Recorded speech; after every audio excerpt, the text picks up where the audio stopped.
What is going on, everybody? Welcome to the Bellator 290 post-fight show here live on MMAfighting.com. I am Mike Heck. That is Jed Meshew. That is Shaun Al-Shatti. And as you can see, at least with myself and Jed, I am not wearing a bathrobe. Jed is wearing a shirt. I am so shirted.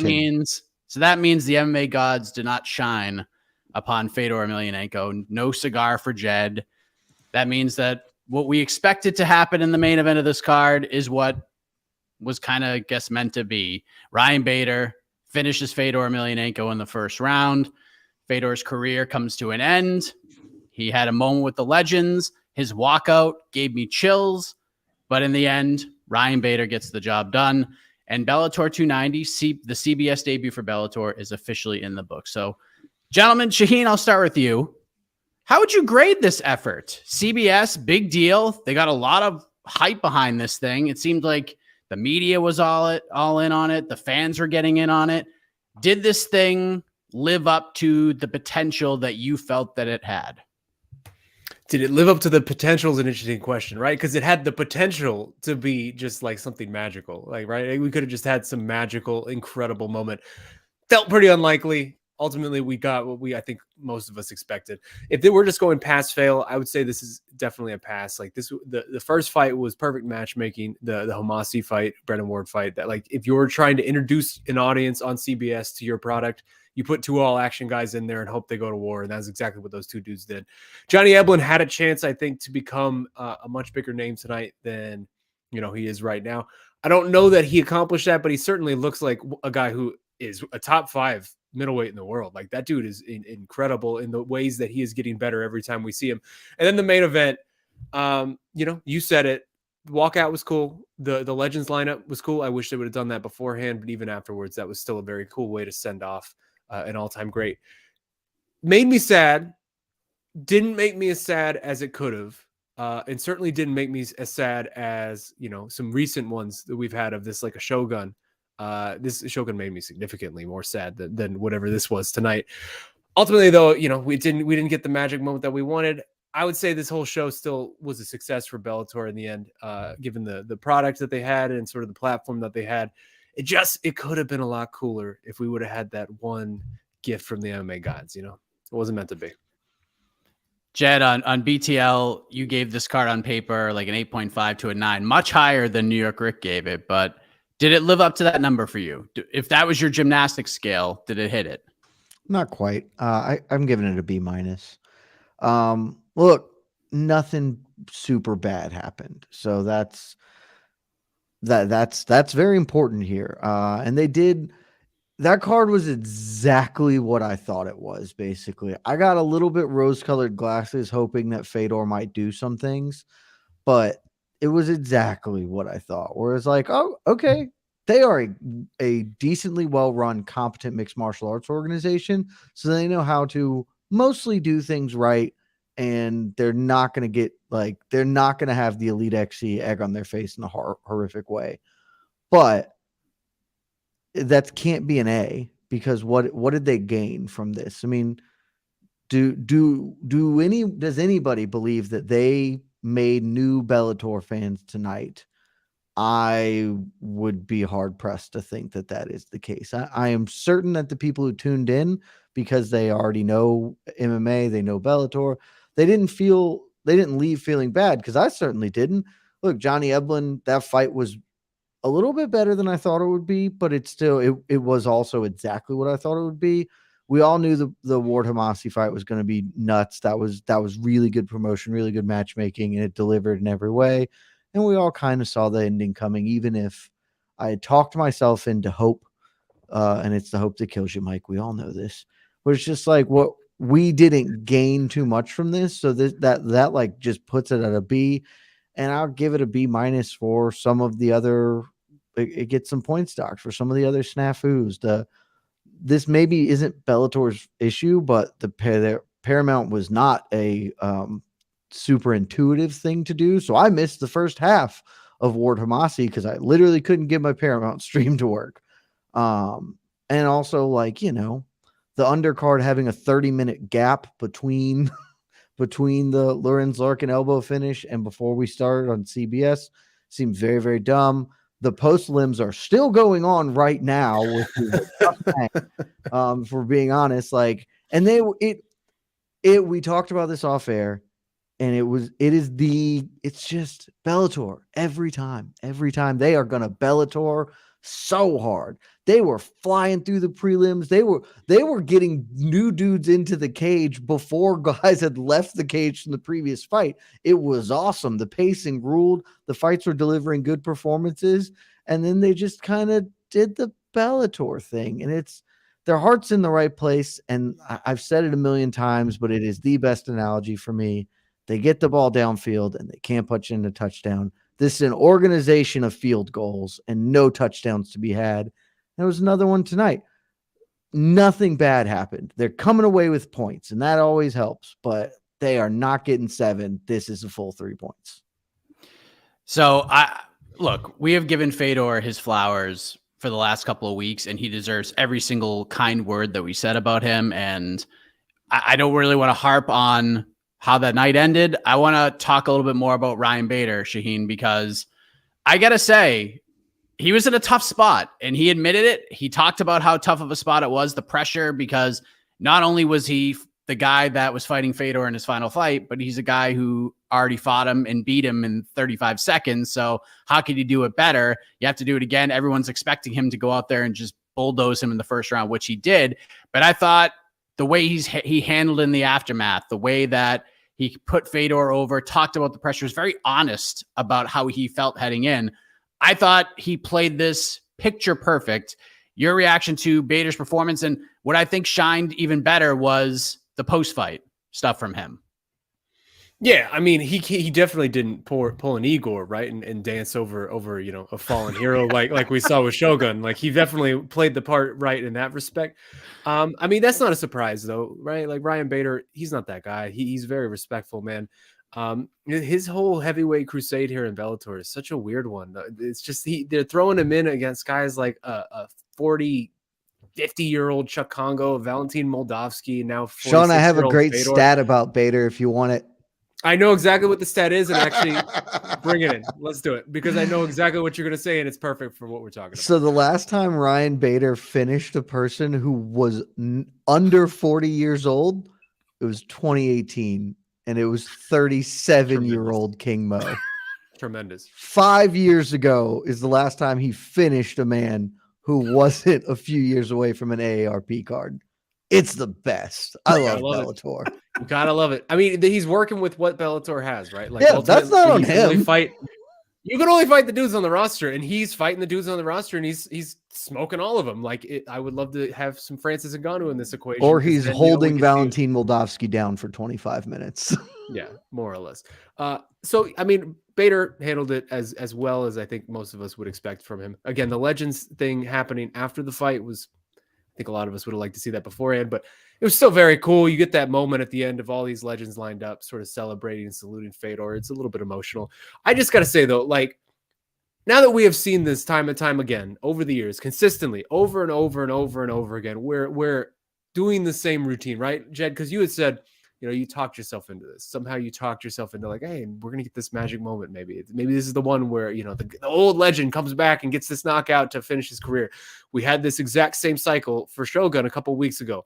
I'm sure we're going to have this exact same cycle next time around for whatever the next guy is. Like, I have an idea that I would like to propose just generally that I think MMA needs. I would like some sort of investor to come to me. I just want to create an MMA promotion where exclusively the only fights we run, that's it. We don't do normal fights. All we do are, if you're a legend, if you're an all-timer, and you want to have a retirement fight, you come get us. Come get us. We will find you the Bob Sappiest Bob Sapp that you will ever find in a Bob Sapp universe, and we will just line you up against total absolute cans, and we're going to let you style on people on the way out. And hey, maybe it's so much fun you kind of want to do it again. We'll let you do it one more time. We'll give you like a fake retirement too if you want. Hey, we'll even like throw fake belts up for all of this. Like, Fedor could have fought for the heavyweight GOAT belt tonight in this magical promotion, right? And Shogun could have fought for the most violent man of all time belt in this promotion. Like, I'm just here to make these guys happy on their way out and maybe give us some smiles on the way out too, because it feels like we badly need this.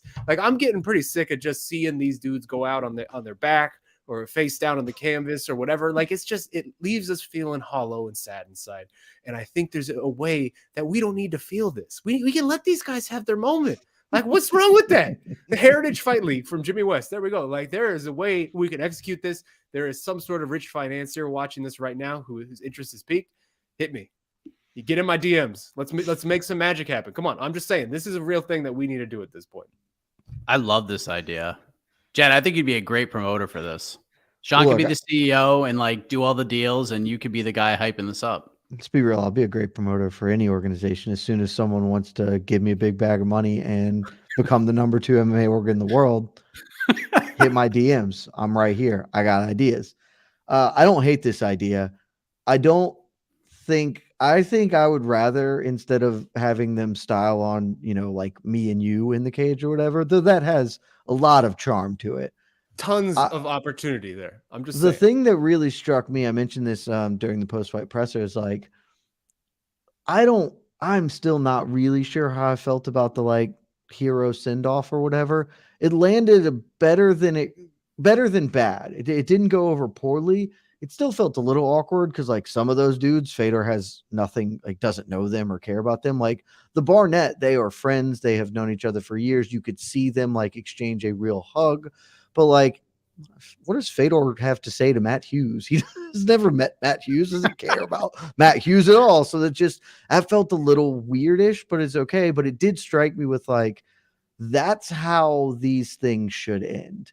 Fedor should be fighting Josh Barnett. Like, I get what's Josh Barnett doing. Fedor should be rematching Verdum or, another old washed guy.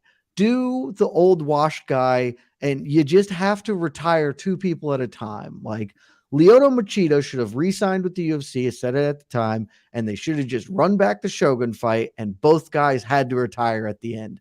Loser and winner leaves town. And that's really what I would have liked to see. And that kind of drove home when I was just like, I mean, I don't think Chuck Liddell should ever fight again, but I wouldn't have hated it if they were just like, all right, Chuck, come to Bellator for one and you fight Fedor. Like, okay, sure. Like any of those would have been better than the Bader thing. But the Bader thing ended up not being that bad. I'm not all that sad about what happened. It could have been way worse. Yeah, it sort of is so what it much is. Worse. Yeah, and I don't know if that's because Fedor's already retired once. We already seen this fight, but it worked out. The bigger complaint I have kind of moving forward is like, okay, that was cool. What did Bellator gain? Because again, I'm not sure they gained much tonight, other than putting on a very serviceable and useful card, and that has plenty of merits. Not here to say that doesn't, but I don't think they converted new fans here. They didn't build a new star in Ryan Bader because Ryan Bader is very not interesting. I think as a point of pride on his part that he's not interesting, but man, credit to him because he did really handle the end of that as well as anyone could have. Like just picture perfect ending. So, fine night overall. Yeah. Let me push back on that. Let me push back on that briefly when you ask what did Bellator gain? Because I think that's a very fatalistic way to look at this and maybe just a single-minded in a sense that like, sure, like I agree with you in that I don't know that there are new Bellator fans coming away from this. Like no one saw Ryan Bader starch a 46-year-old man. It was like, hey, this is right up my alley. I love this. Let's check in next time. But I do think there is some legitimate value to getting put on that platform, a platform as big as CBS, and performing well enough to say, hey, here is our product. It was a solid night. It was a solid product for the night. This is what we can provide just value wise, right? Like just on this platform, like we didn't ruin this moment. Like we pulled through in the way that we needed to pull through. I think that alone has pretty decent value for a promotion like Bellator that is consistently looking for opportunities like this to get in front of more eyeballs. It could totally be true. I want to see what the numbers end up looking like here, because even though they did fine promotionally, I think the numbers will dictate that story moving forward much more. And I suspect the numbers are okay. Not a ton of counter programming. Fedor still probably draws them in, but I want to see before I feel I'm confident in that. Yeah, I'm curious what the ratings are. If they're under 1 million, that's bad. Like that's pretty bad. 1.5 is probably like a win. I think they'll probably get close to that. That's my feeling, but Yeah. And, last thing just about the matchmaking. I saw somebody comment earlier, like, why are you praising this matchmaking, but you gave the UFC crap for putting Shogun in there with Ihor Pretoria? Here's the difference. Shogun didn't say, hey, Sean Shelby, what would be a great retirement fight? That Ihor Pretoria guy. I heard he's a great dancer, so that when he knocks me out, he'll just dance on my lifeless He's body. the duelist, Mike. The duelist. Didn't you get that? You didn't understand that? They were like, here's this dude that nobody knows or cares about. Fedor is like, nah. Like, if I'm going to fight out this last fight, like, give me Ryan Bader. And I'm sure Bellator was like, I think we can do something else. And Fedor's like, no, if you want me to fight, like, just give me the title shot against this dude. Let me try to run it back with this guy. And at that point, like, what are you supposed to do? Say no? Yeah. Just give him the friggin' fight. He's friggin' Fedor. Yeah. So I felt weird about it, but still, like, this is what the man wanted for his last fight. So just give the man what he freaking wanted for his last fight. And that's what we got. But I'm just saying, go ahead. Just real quick before we move on. Heritage Fight League, if this happens, what we could have done, just pitching the Fedor retirement idea. Here's my Fedor retirement idea for Heritage Fight League. We just have a whole card of Fedor versus X, Fedor versus Y, Fedor versus Z. We just let this man fight as many times as he wants to and just knocking out as many dudes as he wants to until he feels like pretty satisfied with his work that night. Like, how about that? Like, you just go to an all-you-can-eat buffet. You go to the Country Harvest buffet of fight cards, my man, Fedor, and you just have yourself a time. Have yourself one last party, and, like, let us all kind of feel good about this. How much fun would that be if Fedor had knocked out, like, his third guy in the last 30 minutes, and then the fourth guy walks out, and he's just some big fat guy, and we're all just watching this on social media? Like, how much fun would the escalation be until it's like, like, I think we've seen enough. Like, we would really enjoy this. I'm just saying. That would be pretty crazy. Unless we get like a Danny Lefevre moment, and then it will be the saddest thing that's ever happened. It's a deep cut. No one watching this knows what that means, and I don't care. Oh, man. Last thing before we move on. The real GOAT. Danny Lefevre is. Last thing before we move on. At the press conference, which, by the way, golly, that was a long press conference. Ryan Bader gets up there, and he is asked about Francis Ngannou. He keeps saying over and over again, I want some new blood. I want some new blood. So he's asked about Francis, completely no-sells it. And then BTL alum Josh Gross brings back up Fedor, asks some good follow-ups to try to be like, but why? This could be like the biggest fight you could have. And he just pretty much no-sold the entire thing, saying, look, if he signs a contract, cool. But other than that, like, the fight doesn't really tickle me. But in reality, no fights at all tickle me, because as soon as I leave this building, like, I'm just going to shut the MMA world out altogether. Shaheen, how did he handle this? Because I was very happy with how he handled the Fedor stuff, but the Francis stuff, I was kind of stunned. He just completely no-sold it, and then just completely no-sold the sport altogether as well. I mean, it was basically the most Ryan Bader way you could handle that situation, right? Like, that is who Ryan Bader is. He's not here for your excitement. He's not here for your games. He's going to just kind of do what he did, cash his $150K and go home happy. I would say, and I think Jed, maybe you were the one who said this on our Slack channel of, Ryan Bader at one point did fight Rumble Johnson, and that didn't really go well. And Francis Ngannou is just kind of a much larger Rumble Johnson. So I would assume that Ryan Bader's probably not super stoked and excited for the potential Francis Ngannou fight if that happens. But also maybe he is. I don't know. But I'm just saying, I think there's probably a reason as well. He's maybe trying to no-sell it and not build it into something. I think that really what has happened is one time in his life, Ryan Bader was interesting. At a post-fight press conference that he wasn't involved in, and he just starts chatting shit to Daniel Cormier. It was the one time this man has ever been interesting, and then that fight didn't end up happening, and so his heart got broken. And it's like when you lose the love of your first love, you're never the same, and he has never allowed himself to be interesting again after that didn't work out for him, and so he's just like, I don't really care. Whatever. It doesn't matter. You guys pick somebody. It's fine. Because, the fortunate thing is it was a Bellator post-fight press conference, so no one is going to see that he is boring. Because, come on. What are we expecting the viewership numbers there to be? So, it was just Ryan Bader being Ryan Bader. It is what it is. He's a pretty good fighter. He doesn't care. Well, that's okay. That is okay. Seems like Johnny Eblen cares, though, because this man put on a performance, beat the hell out of Anatoly Tokov. I thought the first round was real close. I thought Tokov was looking good in the second, and then Eblen dropped him with an elbow, and just the tide of that entire fight just shifted in his favor. And then he just went on and did Johnny Eblen things for the next 3 rounds, and that fight was not competitive the rest of the way. So great performance.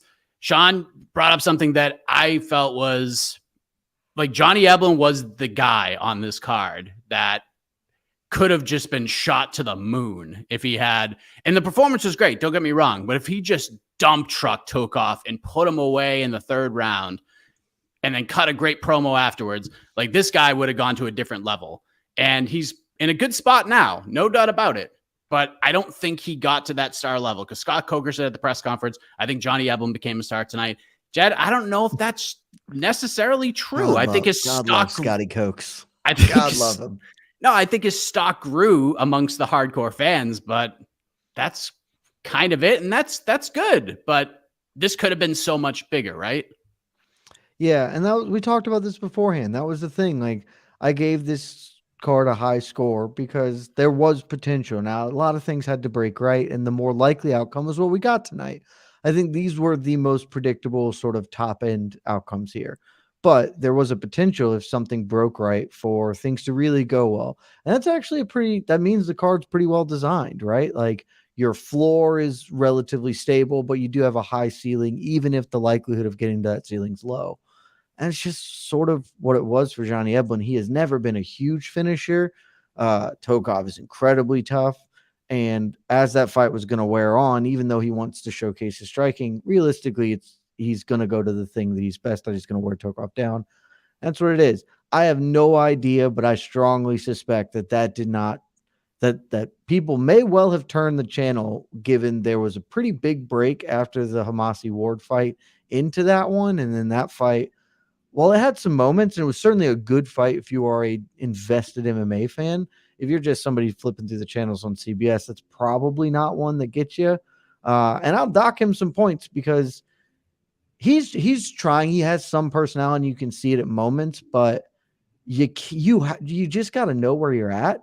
You're on CBS, my guy. If you come out firing, fuck shit or whatever it is, they're just going to mute you for the first 2 minutes of what you're talking about because it's CBS. And so then you're not getting over at all. So he had a great performance. He is going to be a top 5 middleweight, I think, in our rankings pretty unanimously. But this is where it becomes a big problem for him because that was the biggest platform, the best opportunity he's going to get to ascend, and he couldn't pull it off. And that's sort of to be expected, but that's a missed opportunity, certainly. And now he is going to face the other side of this coin, which is, okay, well, he didn't cross over into mainstream stardom, and that's probably not going to happen, but he leveled up. He showed that he's an unbelievable fighter. He is still competing in Bellator, and that really puts a roof on how far the broader MMA audience is going to be content to elevate you, because Tokov, by my estimation, is the best fighter he could have fought. He already beat Mousasi, got Tokov. Fabian Edwards is okay, but he may or may not beat Mousasi. And then where is Eblen going? The middleweight division in Bellator is not robust. Luke Rockhold, maybe signs, maybe you can get some mileage there. Maybe he moves up to 205, but it's just tough. This was a big opportunity for him. And I don't think it was for lack of trying. I think Tokov's just a tough dude to look great against and to kind of deliver. And so he's just here. He's a damn good fighter, top 5 guy in the world. He's probably never going to get the respect that the deeply embedded MMA fans will have for him. I just watched Adam Fugit just beat the hell out of his opponent. Oh, did he? So great win. Yeah, just elbowed him into an oblivion. So good win for him. Big an upset. Not a lot of people are giving him a chance. No one, yeah. And he gets the job done. So well done. Shaheen, there's one thing I also thought he was missing, and it's been kind of a divisive thing, but I felt like he should have called out Luke Rockhold after this win, because Scott Coker said Luke was going to be invited. We're having conversations, and I get it. Like, same thing with Francis. You don't want to get too excited until the man signs on the dotted line, but I feel like especially with the relationship that Scott Coker and Luke Rockhold have, that fight makes a lot of sense. Now, is Johnny Eblen like a minus 800 favorite in that fight? Probably. But Luke is still a big name. And at this moment, realistically, this is the biggest fight he could possibly get. Because fighting Gegard again is cool, but he probably beats him again. Fighting Fabian Edwards, I don't think does a lot for him, if we're being honest. But fighting Luke Rockhold, it's star-making kind of a fight, right? Like, just beating a name like that, Luke's going to get on the mic during fight week and pump this event up and say some weird things, and people are going to get excited. I felt like he kind of missed the boat there. What do you think? I mean, that's fair. I think that's fair, because obviously that would be the biggest possible opponent out there for him to fight. I don't know that there's a ton of interest in like a Gegard Mousasi rematch, which would probably be the second toughest thing he could get thrown into. That was a pretty one-sided fight. I will say though, I mean, I'm not going to pile on Johnny Eblen and his performance, because I came away from that incredibly impressed by what this man has become, incredibly impressed by what this man did. And also he was set up sure, this was like a big opportunity where he could have potentially, really increased his brand and his stock in a way that I think would be pretty profound. But the thing is, like, this isn't professional wrestling, and he was in an incredibly difficult situation with the man standing across from him, because Anatoly Tokov has been in Bellator for like 6 years now, and he has just not lost. Like, he is, when he joined this promotion, I assumed at some point he was going to be the middleweight champion, and it took him a lot longer than I expected to really get to a position like this. But that is a difficult man to fight on any given night. Not nonetheless, like a night like this where there's so much pressure and so much eyeballs on it. Like, Johnny Eblen came out there and dominated that man, and really, like, I think put a real statement out there for sure, maybe not casual audience, but for hardcore people who understood what they were watching and understand how good Tokov is. Like, Johnny Eblen's a problem, man. That dude's gas tank is out of control, frankly. Like, I don't understand how he was still going as hard as he was, like pushing as hard as he was in the later rounds with the pace of that fight. Like, that man is a legitimate problem. And I think if you were to just put him up against Alex Pereira, like, that's a competitive fight, man. Like, that's a really interesting fight stylistically and just generally in a lot of different ways you could look at it. Like, if you look at the top 5 in the UFC right now, right, the middleweight top 5, you got Pereira, Adesanya, Whitaker, Cannonier, Vettori, and then Brunson. I don't know if you want to count the champion in that top 5. I mean, I think Johnny Eblen fits pretty well with everybody in there outside of maybe an Adesanya and a Whitaker, right? Like, that man is really, really damn good. And I think we are still only scratching the surface of how good he's going to truly be, like, whatever his final form is, because he is someone who, again, every time we see him, he's much more impressive than he was the last time. And I don't know, man, maybe this wasn't the performance that new fans are going to be following Johnny Eblen, but this was definitely a performance where MMA fans, hardcore MMA fans who realistically made a pretty big chunk of this audience, you gotta come away impressed by that, man. Like, that dude is legitimate as hell. Yeah, he will be my number 4 middleweight in the February rankings. He will be my number 4 guy. He will jump. I think I have him at 6 now. He will jump 2 guys, and he will be number 4 behind Whitaker, Pereira, and Adesanya. And the Pereira fight's interesting, Jed, because I would favor Johnny Eblen to probably win that fight right now, but there are holes, and Johnny knows there's holes, because he's 13-0 now, but still he hasn't been doing this for very long. He's just been very active and just working everybody he fights. But there are defensive striking discrepancies that fighting a dangerous striker like Alex Pereira could expose pretty violently. Like, when he throws those big shots, he leaves his head right down for a big knee or a big kick or a big nasty uppercut. So much. He does that a lot, but he's gotten away with it against a lot of these guys. But he'll clean that up. That's the scary thing about this man, because if they fought a year, 18 months from now, that's a whole different fight, in my opinion, because Johnny's will probably fix that. But yeah, I mean, for the hardcore fans, what Johnny did tonight just proved that not only is he the best middleweight in Bellator, but he can hang in some way, form, or fashion with all of these top dudes. I mean, just to even jump in, sorry, but like, Tokov signed with Bellator in 2017. Johnny Eblen hadn't even debuted in MMA so at the moment Tokov signed with Bellator. Like, when you say he's new to this, like, that is an understatement. Yeah, like, you're being generous. This man is incredibly new to it. So yeah, I'm sorry. Go ahead, Jim. Yeah, he's a problem, man. Like, what we've seen so far, I mean, this dude is a natural. Supernatural, really good. I'd pick him to beat Pereira tomorrow. And he is not going to be totally outclassed by anybody at this point, and he is going to continue to develop. He is so young in this. I think that he would definitively lose to Izzy and Whitaker at this moment in time, and that's also the list of every MMA fighter that's not named Alex Pereira, basically. So it's okay. But I think both of those guys have way too much polish on their game right now for him. 18 months, 2 years, maybe that changes. But he's a top 5 guy in the world of this weight class for sure. Based on what we have seen, and to some extent, the stuff we've heard about him for years. ATT is a damn fine gym, and everyone there speaks glowingly about him. And he has performed in the cage up to that level. So, yeah, you can take nothing away from his actual in-cage performance. There were nothing bad happened there, outside the same things you see developmentally from everybody. So great performance.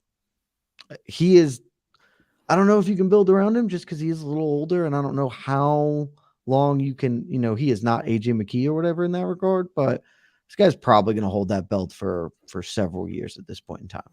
Yeah, he's going to have a hard time finding somebody who's going to match him up good. So, yeah, getting him in there with a Luke Rockhold, it's just going to boost his stock a little bit. He'll probably finish Luke, and that'll be a huge win on the old resume. So, one guy's stock I think probably rose the most, Shaheen, is Brennan Ward, because his story is incredible.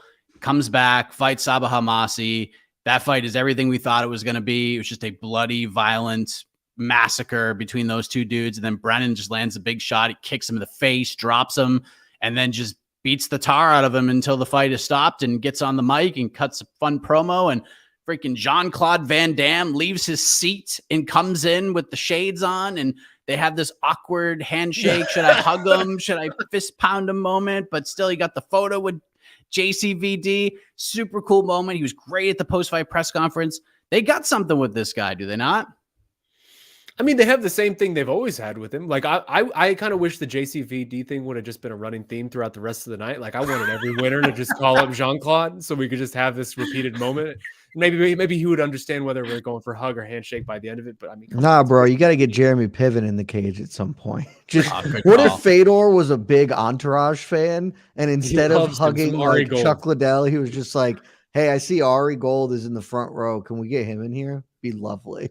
I'm kind of just into like, let's just from now on, whoever we see cage side, like celebrity wise, can we just have the fighters invite them up, like pick out who they want to come up in the cage for their post fight interviews of like, hey, hey, there's Shaq. Can you come in here, Shaq? Let's go have a moment with Shaq. That'll be fun. But no, I want to do that if it's flyweights, because seeing flyweights stand next to Shaq would be incredibly amusing. It would be a good time. Brennan Ward is Brennan Ward, right? Like, that may seem like very stupid analysis, but this is what this man has been doing his whole entire career. Like, but he's been in Bellator this long for a reason, and it's been really fun to see this like Brennan Ward renaissance that we've sort of seen over the last year or so. You don't realize how much you kind of miss the all action guys like a Brennan Ward when he's gone until he comes back. But yeah, I mean, I said it at the top, but this was perfect matchmaking. Like, all of us, as soon as we saw this fight as the opener for a big moment like this for CBS, it's just like, that's chef kiss. You cannot do that better. That is perfect for the moment. And these guys delivered. Like, that was a tremendously fun fight. And the more Bellator wants to put Brennan Ward in our face, like, obviously I'm going to enjoy it. I love how he went from a title shot to moving up a weight class and fighting Dalton Rasta, like classic New England welder union guy call out. I loved it. It was very much the best, but great performance from Brennan Ward. I think they got something with this guy, and let's just keep chucking him in there. Main card openers, fun fights, and just let him go in there and do the thing that he does best. But last thing, and then we'll take a couple of questions. Lorenz Larkin, Jed Meshew, violent knockout, gets the job done.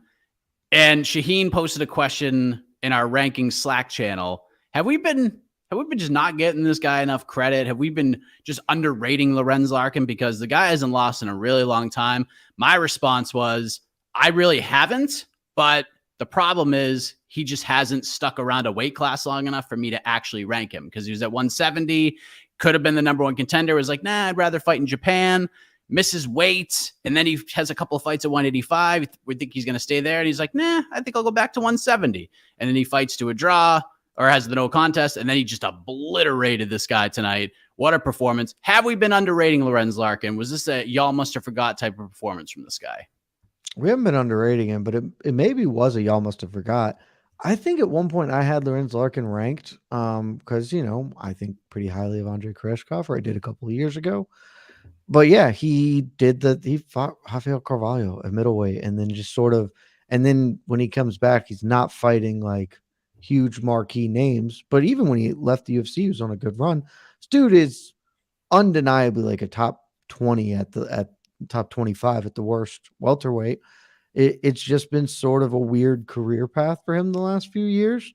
And so, yeah, I do think this is a y'all must have forgot, because like I kind of did.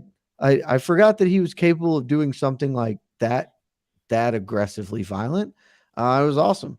So good for him. He may end up getting ranked off that, and kind of what's been going on in welterweight has some opportunities there. Let's phrase it like that. But yeah, I would like to see Lorenz Larkin fight some of the better names that Bellator has to offer at this point. That would be a great idea for all involved. Is it time for Lorenz Larkin MVP? Because I feel like this fight we've been talking about this fight for like 6 years now. Can't do it. We can't have MVP fight people who are good. I'm fundamentally opposed to him fighting anybody who can actually fight back. The last time that happened, Logan Storley held him for 25 minutes. It was awful. We can't do that. Lorenz is not going to do that. Lorenz Larkin's not going to do that. That's the fight. I know. Right? Lorenz Larkin will knock him out. We're supposed to have fun with MVP. Come on, man. We can't be doing this. Also, maybe MVP just tackles him. You remember when MVP turned into a friggin' wrestler against Paul Daly? That was sick. No, MVP gets to only fight people who are bad. That is the only booking I accept for MVP. We can do, you know what would be sick? Lorenz Larkin, Brennan Ward. Let's get that going. Sign me up. Now you're speaking my language. I gotta say, like the arc of Lorenz Larkin has to be one of the most bizarre arcs of like a post UFC free agent that I can remember, right? Because if you remember back to his UFC run, like that dude became a monster pretty quickly once he dropped down to welterweight. He went 4-1, and he was one scorecard away from winning that split decision to go 5-0. Like he was looking like a wrecking ball. I think his last fight was like Neil Magny, and he was the underdog. Yeah, it was Neil Magny. He was the underdog. Breaks off, and he Neil destroyed Neil Magny. Like you look at his UFC, the last UFC run he had, those victories have aged incredibly well, right? Like Neil Magny, Santiago Ponzinibbio, and Jorge Masvidal. All those dudes are still very relevant at 170. It's tough to beat Tumanov. And that was the one where he's one scorecard away with the split, right? Like it's people, like when he left the UFC, he was I think top 9, top 8 welterweight there, and he lost those first 2 fights at Bellator against the actual good names at Bellator, Paul Daly, and I think was it Koreshkov at the time. I'm pretty sure it was correct. No, Lima. It was Lima. Yeah, it was Douglas Lima. And then he just kind of like fell into this weird void for the last like 5 years, where he has just been fighting rando dudes for the most part, right? Like he's not fighting the actual names that Bellator has at either of these divisions, the 170 or 185. Like he's just kind of floating around and getting these, maybe he would get a Koreshkov, but it would be past the point when Koreshkov was sort of that guy. Like Lorenz Larkin has had a very strange run in Bellator, and I think it was very easy to forget about him because he fights somewhat infrequently. And again, it's always kind of just buried on these cards where he's not a focal point. Like he's not a centerpiece to any of this, which is kind of weird because he's so fun. Like he's such an active, entertaining, stand-up knockout guy. Like the knockout tonight, man, it was like, we're going to be talking about that at the end of the year, maybe, like in terms of the knockout of the year ballots. Like that's going to get some honorable mentions at least.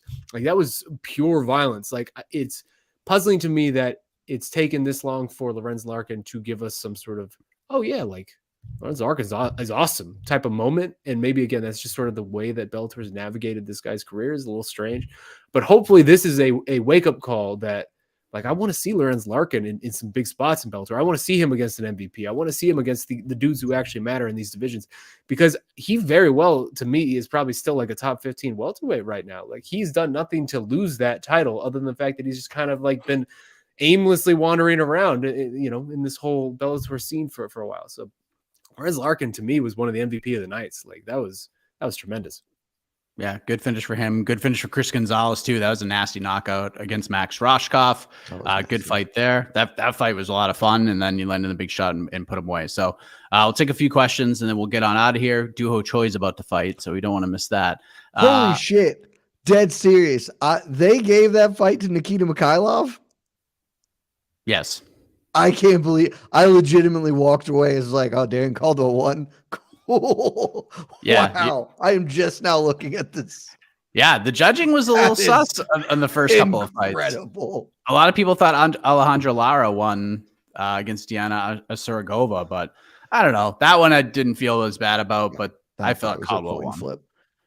So Joseph Bozav asks, was that the right card to debut on CBS? Fans and fellow fighters are upset. They didn't get the Cinderella ending we all wanted. Shaheen, was this the right card to debut on CBS? Did they lay it out the right way? Was this putting the best foot forward with what they had?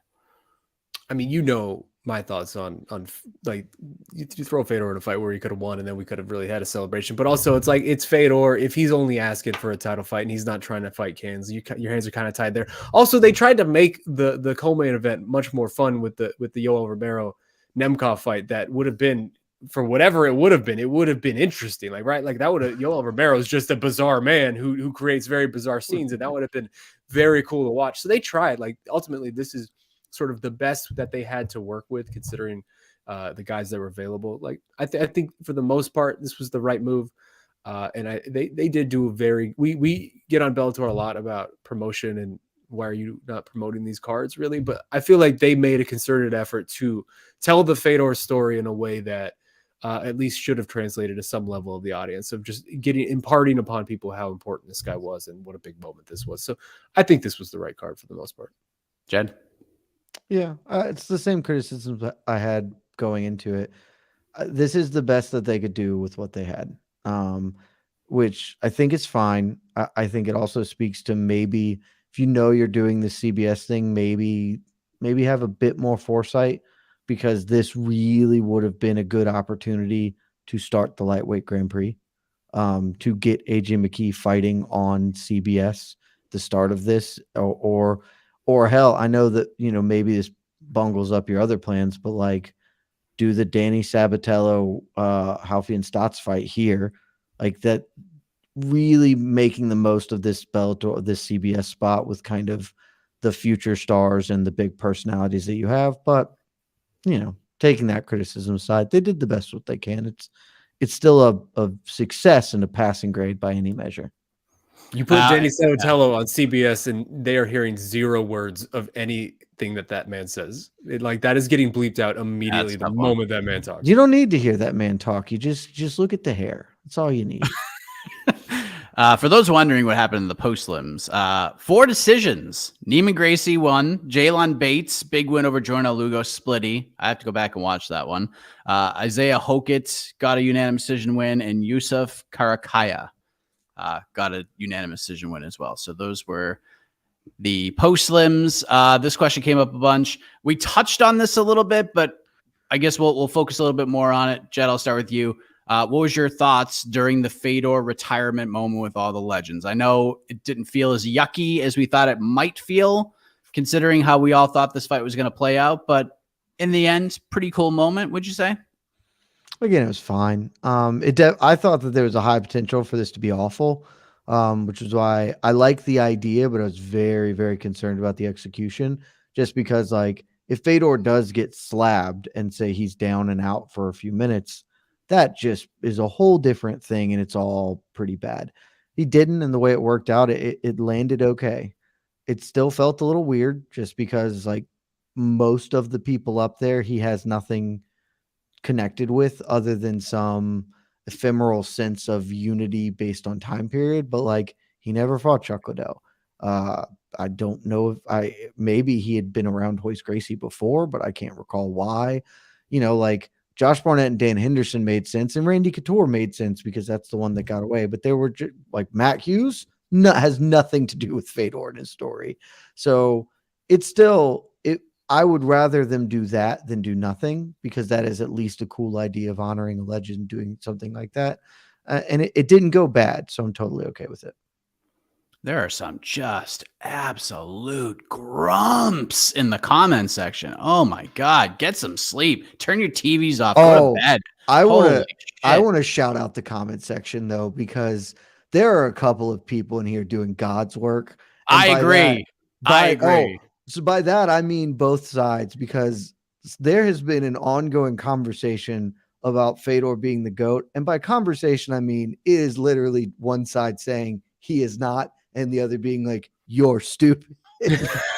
And that has been going on since the post-fight press conference. The same people just doing, there is no depth, no nuance to the conversation. It is just like, you're an idiot. And it rules. The commitment these people are showing, I respect you guys, both sides. I listen. I'm with WTF for the most part. He's an absolute imbecile. But I respect. But he's the one waving the flag more than anybody, though. But I respect his commitment to do. Yeah, exactly. You can't just keep fighting some dude who is just gonna be like, no, he's a bum. Like, you just gotta give up, man. At some point, value your own time. But God, I respect the effort out there from everybody. Shaheed, what did you think about the Fedor send-off? I'd rather hear more about this, frankly. I mean, it was good. It was the same thing that we've already said a couple different times, right? Like, I think beforehand would have been nice.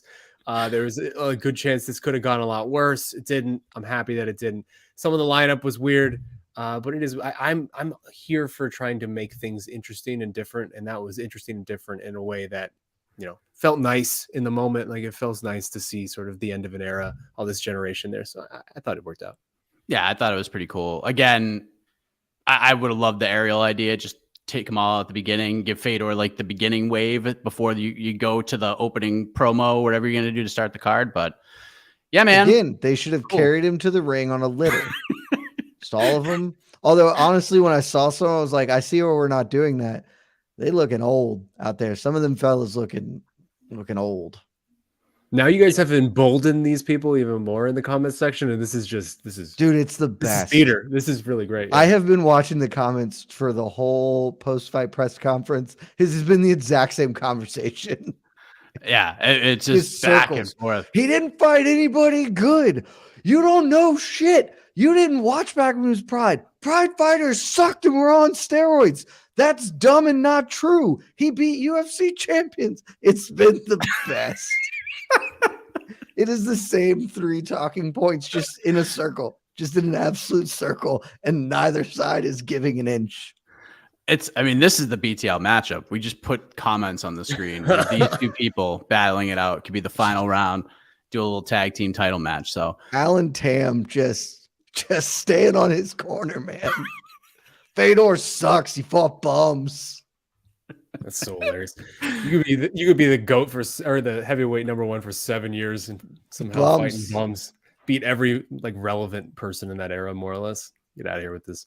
I never thought that this conversation would be divisive at all. Like, even if you don't feel like he's the GOAT, how can you not? Like, he needs to be in every single conversation here. Like, even if you feel like he's not the most, because I think even you said on Damn Jed, like, he's probably not the most talented heavyweight of all time. He's definitely not. He's not the best not. heavyweight of all time. But his resume is incredible. The best and resume. It lasted forever. Nobody does this. 7.5 years. Nope. 7.5 years. The conversation starts with him, and then you have to disprove why it's not him. Like, that's more or less it. Like, the conversation starts with Fedor, and maybe you think it's Stipe. Then you have to prove why it's Stipe at that point. Like, that's where we're at with this. If you want to say Kane was like the most athletically gifted and talented, that's cool. But none of these guys did this for 7.5 years. Almost a decade. Holy, my kid is 9. Fedor was on top for as long as he's lived for the most part. Not no now, fighter but in the history of the sport has done it at the top as long as Fedor did. Anderson Silva's run was not as long as Fedor's. It's just at heavyweight. Like, it's not a conversation. No, it isn't. I think we've done enough here. I'm here for us to just keep the comment section alive. I want to see how long they can continue this, frankly, because I agree it shouldn't be divisive, but things are going to be divisive. I can't believe the the staying power of this. Just 2 hours plus of just going after it. I know. Different channels, different streams. Amazing. I appreciate your passion. I mean, Love the passion.